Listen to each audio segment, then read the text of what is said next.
All right, welcome. This is Joe Johnson from Cancer Dudes Live More, and I am very happy to have a special guest with me today, Terry Hickey, who I'm very happy to have with me because he is a mentor to one of my teachers, Carrie Peters. And Terry is a master practitioner of neurolinguistic programming. He's really helps coaches and entrepreneurs and leaders break down limiting beliefs, and he's been working in the health and wellness and personal growth field for over 40 years. So he really has a wealth of experience. And Terry, I'm really happy to have you with me today. Thanks for joining me. Joe, it's my pleasure. I was really drawn to you when I saw you at Carrie's event, and I liked the way that you had created a mission for yourself, and you're in the process of creating a movement. So I really was more than happy to talk with you, and I was very pleased and flattered that you asked me to do this interview. Yeah, definitely. So the reason I asked you to come on today was I found out from you when I met you last week at the conference is that you dealt with prostate cancer and overcame it just recently. Is that right? That is true. That is true.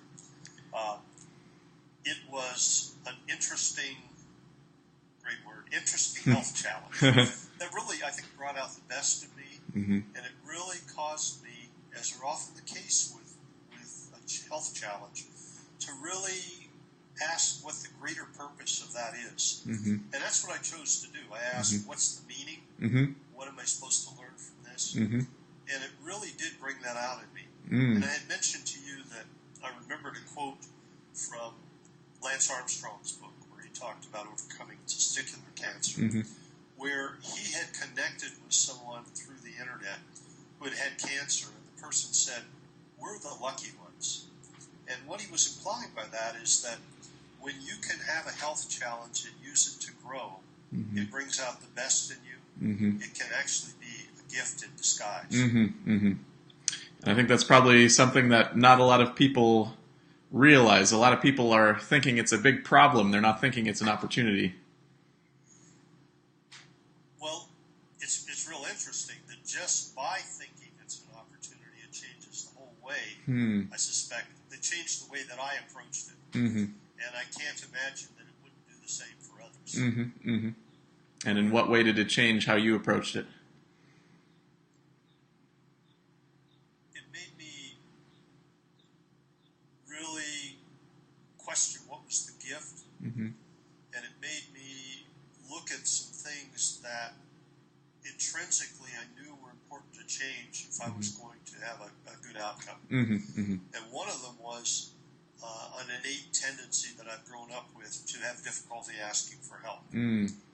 I talk to you. I think it's a man thing oftentimes. Yeah. Where somehow or other we've been trained to think that not asking for help is some sort of sign of manhood, rather than that actually asking for help allows us to connect better with others, allows us to receive a gift that others can bring to us. Sure. So yeah, I guess could you just kind of give us an introduction? You know, what was that like when you first got diagnosed with cancer, and what was the whole experience kind of like for you? So, on one level, it was a shock because I had been doing really, really well. I had had an earlier health challenge around my heart attack several years ago, and as a result of that, I've been taking extremely good care of myself. So it was almost like, why is this happening to me? I'm taking really good care of myself. And so my initial response was to be in shock. And I actually found out about it because I was having difficulty with urination, which is a really common thing for men as they get older with prostate. And I actually called, I'm a vet, so I called the VA and I was talking to the man, and he asked me about when was the last time I'd had a PSA level. And actually, what he did then is they have computerized records, and he went, oh. And of course, it wasn't one of those. It wasn't the, this is what we need. It was, So I I asked him what was going on, and he said, well, your PSA is elevated. You should have come in. And I said, nobody told me that. Mm-hmm. And it was one of those, I think, situations where nobody intended, but a ball was dropped along the way. Mm-hmm. So they brought me in, and my PSA was pretty high. Mm-hmm. And at that time, I was sent to a neurologist who said to me, I think you should have a biopsy. Mm-hmm. Now, I actually checked with a couple of people who I trusted, and they said, yeah, you should. So I went in for it, and I was called in for the results, and I saw a surgeon who behaved like a surgeon, and he went sort of like the old dragnet, just the facts, man, just the facts. And so he told me, he said, you have cancer. Mm-hmm. It wasn't any, I'm sorry about this. Later on, I would have loved to have said to him, hey, would you like some training on how to really introduce this kind of information to people? Right. Because that's part of what I do, is work with doctors on how to create good experiences with their clients, right, their patients. But to make a long story short, he told me about that, and my wife was with me, and I heard it, and I went, oh, that's where it really got to me. Mm-hmm. And as a result of that, we were able to go home and begin to talk about what were my options. Mm-hmm. And my immediate one was that I'm not just going to do this, I'm going to find out. And it set me on a journey to discover what my options were. Mm-hmm. And because I'm in a community of health coaches, I actually reached out to a number of them, some of whom a lot of your people will be familiar with.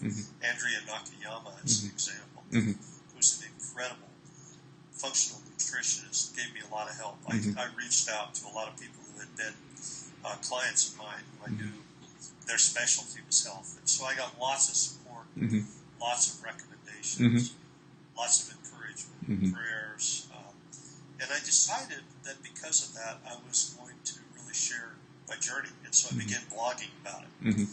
And I talked about the experience, and I talked about what it was like. And I talked about how to interface with the traditional medical community. And what I did was also sought the support and advice of a medical advocate.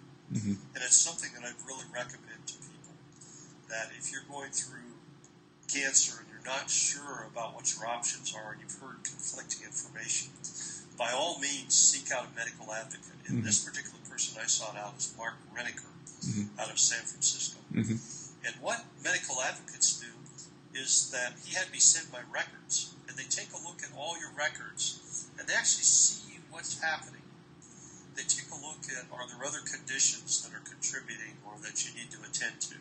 What's the research show about the recommendations that other doctors are making? And based on that, what I was able to do was I was able to really get a feel for what I should do. And I followed his advice and suggestions about who to connect with, and I started doing my regular supplements. I really changed my diet even more. I had a real clean diet. And what happened as a result is my PSA levels started going down. And ultimately, when I went in, my glycemic level had also dropped. Now, I think that what the doctor thought, the surgeon thought, is that probably it was, I'm putting it in quotes, a bad diagnosis, rather than, wow, this is really trippy. But it really made a difference. And I think the combination of the blogging and the support, the willingness to reach out, following advice from people I trusted, really made a difference. And I also worked on the mental part of it. I found a health coach. I worked with a couple of different coaches, Nancy Smith, a woman named Carrie, who does some really remarkable work. And the combination of that plus my traditional people really made me feel like I was in charge. Made me feel like I had a community support system. And all of that made a big difference. Kind of really surrounding yourself with support and empowering yourself to be making the right decisions for yourself. Exactly. And the The other is that I drew on my own work with NLP, Mm-hmm. and I do a lot of work in the health area, and one of the questions is always, what's the meaning of something? Mm-hmm. So I ask myself, what's the meaning of having cancer? Mm-hmm. For instance, does it mean that my body is out of sync? Does it mean that I was living poorly? Does it mean I was overly stressed? Mm-hmm. So that's an important thing that I'd recommend to everyone. Mm-hmm. When you actually ask yourself, what's the meaning I'm giving to this? Mm-hmm. Mm-hmm. Because sometimes people can give the meaning to cancer that it's a death sentence, and they just decide to die. Mm-hmm. It's sort of like what AIDS, in the old days, what used to happen with AIDS, Mm-hmm. is that when people were given the diagnosis and they were told, often negatively primed by doctors, and saying, Mm-hmm. well, you're eventually going to die from this, they really would much more quickly than they should have. Mm-hmm. Mm-hmm. And so that's a really important thing about asking that question. Mm-hmm. The other is to ask, what's the meaning of the symptoms? What's the message that's being conveyed by having this? Mm-hmm. For me, I think the message that I went with is that it really spoke to kind of some ways that I've been living for a while that had been out of integrity. Mm-hmm. And it really allowed me to really realize that I had made a choice to get back on a path. And that this had probably started long before. I mean, it didn't just happen overnight. Mm-hmm. So I was reaping the benefits of earlier choices. Mm-hmm. But that didn't mean that I couldn't change it, which of course I did. Mm-hmm. Now, once I took charge, I healed really quickly from the surgery. I've, right away became proactive about healing from the side effects of prostate cancer. Mm-hmm. And because I took care of myself, they were able to do what's called nerve sparing, Mm-hmm. which has a big implication in one's sexuality. It means essentially the difference between being able to have an erection and not have an erection. Mm-hmm. And that really, I believe, was a result of me taking charge and doing the work. Mm-hmm. They didn't have to do as invasive a surgery as Mm-hmm. they ultimately did. Mm-hmm. Mm-hmm. And say, for a guy who's asking about what the meaning is or what the message is and, can't really figure it out, what would you say to him? I'd say sometimes it might help to actually work with somebody. Mm. I really believe that to also work on your mindset during this time is as important as working on healing your body, Mm-hmm. because the two are intimately connected. Mm-hmm. You cannot separate them. Mm-hmm. So I think working with someone who does that kind of work it certainly isn't going to hurt. Mm-hmm. It can only help. Mm-hmm. Mm-hmm. And I really recommend that. And it's not a one-size-fits-all approach. Mm-hmm. That I think it's important that if you have cancer, that you think of creating a healing team Mm-hmm. that you're in charge of, Mm-hmm. that you must not abdicate responsibility. You Mm-hmm. must step in and take charge. Mm-hmm. It doesn't mean you don't take advice, you don't seek support, but you've got to, it's your life. You have to be ultimately making the right choices. Mm-hmm. But the idea of having a team is you have teamwork, you have team support, Mm-hmm. and you can make things happen. Mm-hmm. Mm-hmm. Definitely. Yeah, the mindset piece is so huge. That's something that I really focus on with the clients that I work with. Because, if your mind is not right, as you know, that's your area of specialty. If your mind's not right, then not much else can happen. Exactly. And I suppose, and so now tell me a little bit more about then how you thought it was an opportunity. How is that? Well, one of the things that I had struggled with, and my wife and I had gone through a pretty rough time, and part of the dilemma was that one of her challenges to me is, can you step up and communicate at a deeper level? Mm-hmm. And so certainly the opportunity of that was to communicate at a deeper level. Mm-hmm. And it came at the right time in my life. Mm-hmm. So it really made it possible to do that, and it made it possible for me to communicate at a deeper level with other people. Mm-hmm. I mean, it's my willingness to have talked about what was going on in terms of the blog made it possible to hear from other people who would respond to me and tell me about how it impacted on them, or share stories about many of the people I work with are the majority of people I work with. Health coaches are women. It just sort of, you know that from being at Carrie's event. Right. He smiles at that. So because of that, I think the women in my environment, in my connection, my tribe, told me about men in their lives who had experienced this, and it was real helpful. And they offered, and I did. They offered at times to have me talk to men, and that's the other thing that I did, is I sought out other men who had this experience. One of my best friends, Steve, had the experience, and he was a great source. I actually, when I was out in San Francisco having a second opinion, I went and visited him, and the interaction with him was crucial to helping me. And I often would call him, particularly after I'd had the surgery, and I went, "Is this stuff that I'm going through normal? Is this?" And he'd go, "Oh yeah." And I sought another man out who had the experience, and between the two of them, I actually sought them out and interviewed them and asked them, and they were real helpful. And that was the other thing I discovered, is that there were lots of people out there who were willing to help, and that's the other thing. If you don't tell people about it, they won't know, and they don't know that they could be helpful. And so you mentioned kind of lessons you learned around asking for help. What was that like for you? Difficult. I'm not saying it was easy. It was actually difficult, but now it's a lot easier. And of course, it translated into my business. It's like one of the entrepreneurial diseases is the inability to ask for help. And if you're an entrepreneur, which many of you are, and I know other people are, that if you don't learn to ask for help, you limit the growth of your business. In the same way that if you don't learn to ask for help, I think you limit your own self-growth. And a real stretch for me was, I'm a serious soccer player. I still play in 2 different leagues. So I told the guys on my team, and boy, actually it was helpful. They really helped in a lot of different ways. They would encourage me. They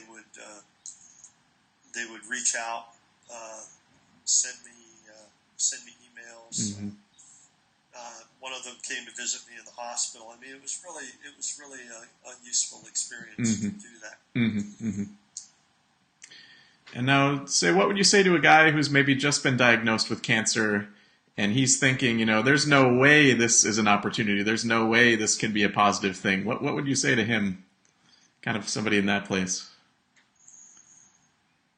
If somebody said there's no way that this could be an opportunity, I'd go, "Oh, so you never grew from a challenge in your life before? So every time you've had a challenge, you've shut down?" And so if you reframe it as a challenge and as what happens when you have a challenge, and that's part of what I would do. And then looking back at your life and seeing all the challenges that you've overcome so far, this one's no different, right? Just another challenge. Exactly. It's just another challenge. It's just another challenge. So, again, I've watched people do all kinds of things, and sometimes, again, when people get a diagnosis, they go, "Oh," and they sort of shut down and they begin to prepare to die. Other people go, "No way," and they create a whole different experience. I pay a lot of attention to research. I'm real interested in how people really survive. And one of the things that's true is that research on survivors from so-called incurable cancer had one thing in common. They all believed in the kind of treatment that they were doing and believed in the providers that were helping them. And they believed that it was going to make a difference. It didn't matter whether they chose chemo, whether they chose some sort of alternative thing, whether they chose prayer. It was the belief that they put in the option that they chose that made a difference. And the other was the secondary things were the willingness to reach out for support, the willingness to take charge of their treatment. All of those things made a difference. Right. So really just empowering themselves with the support network, the support team around them, and then really making a decision and believing in it fully and going forward with it. Exactly. Exactly. And because the way it's like you are not your diagnosis. You are not cancer. You're someone who has, you're temporarily cancer-ing. It's a process. And just in the way that cancer cells can turn on, they're a mistake. Mistake in the system.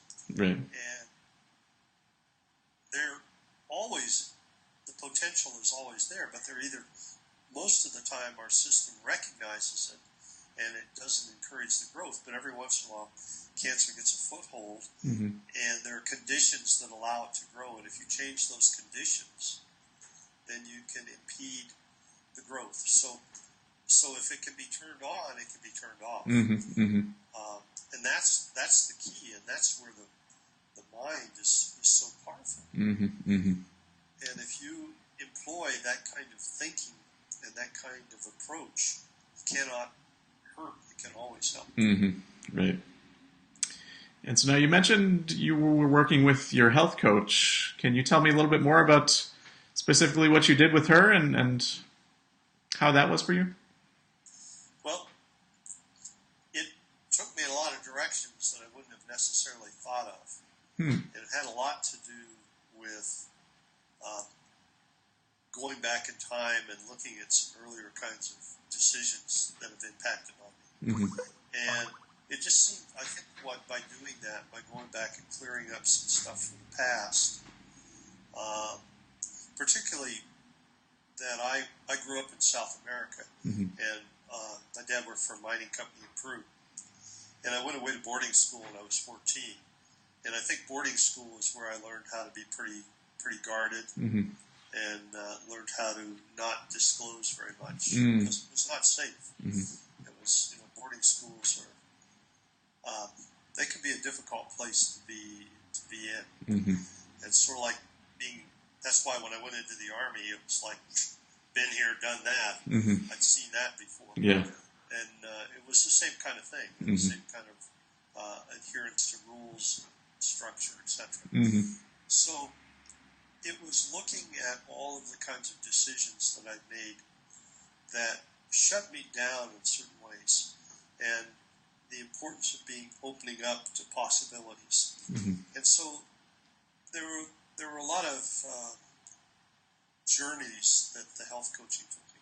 And then the other part was more here and now. I worked with two different coaches, and more here and now about what I was doing in the here and now to really take care of myself. And particularly paid a lot of attention to the impact of things like anger and resentments and things like that, and clearing those up as much as possible. Right. It's sort of like, what's the best environment for healing that you can produce? And certainly a lot of that is what's going on here. Right. So kind of clearing and getting rid of some of those negative emotions and forgiving parts of the past, I'm sure. And yes. And in that way, a lot of times I don't think as men that we're as inclined to do that. It's one of the reasons I like working with women more. They're much quicker to step up to the plate, and they're much more open to working on themselves. I'm not saying that men don't. I'm just saying my experience has been they're less likely to do it. So if they were to do it, it's probably something that would be really powerful. Exactly. That's where I think it can be. That's where I think it can really change you in a positive way. I mean, there's a lot of literature statements that go basically like, there's nothing like impending death that can sharpen your focus. And it's a way to it's a way to sharpen your focus and ask what's really important. Mm-hmm. Mm-hmm. Right. And now, as far as, you mentioned your diet. What were some of the things that you changed as far as nutrition and things like that? Well, what I eliminated sugar Mm-hmm. completely. I eliminated wheat. I eliminated alcohol. Mm-hmm. I eliminated coffee. I ate a low protein, high complex carb diet. Lots of vegetables, lots of greens. My father-in-law is a gardener and lives right behind us. So I was eating greens on a regular basis, starting the morning with a green smoothie, and really cut out most red meat. The only thing that I was eating, an anti-inflammatory diet, the only red meat I was eating at all was lamb, grass-fed, and that was only occasionally. I was eating fish, but not very much. So it was low protein, high carb. Eliminated most grains. The only grains I was eating was brown rice and quinoa. And it made a difference. First of all, I lost a lot of weight, but I felt better. So that made a difference. Made a big difference. Right. And you were saying that kind of contributed to your PSA levels going down and to improvement in the signs of cancer, right? Right. And so, I know that it's people working with you that they could not be brought into the awareness of nutrition and what's going on. And it's real crucial. You're creating an opportunity for your body to heal itself. When I worked with a Peruvian shaman in training for a long time, and one time I would translate for him, and one time somebody said to him, they said, "Americo, are you a healer?" He thought about it for a moment, and he said, No, I'm not a healer." And they go, "But I'm really confused. You have all this great healing." And he said, No, you're confused. He said, "What I do is I remind you know how to heal yourself." Always remember that story. And I think that what we do is remind people of what's important, and that they're capable of healing themselves, and we give them suggestions. Your expertise makes it possible for you to you've studied all this, you made it your life's work, and so you're going to have a lot of things, but the key thing is you're providing an environment for healing, which is crucial. Yeah, it's definitely one of the key messages that I try to get across, is that just that our bodies have this infinite potential for healing. We're meant to have this optimum level of health, and our body is innately intelligent, and given half a chance, it can do some awesome things. Yeah. I keep my Malamute just walked into the room. He was recovering from an injury that he had, so we were doing a lot of rehab together. We'd hike the trail, and he had a bad tendon that he had to exercise. Excuse me for that. Let me turn that off. Hang on just a minute, and Sure. I need to tell her something real quick. Sure. Hi, Sarah. Can I do something? I'm on an interview that's just about over. Can I call you back at this number in a few minutes? Thank you.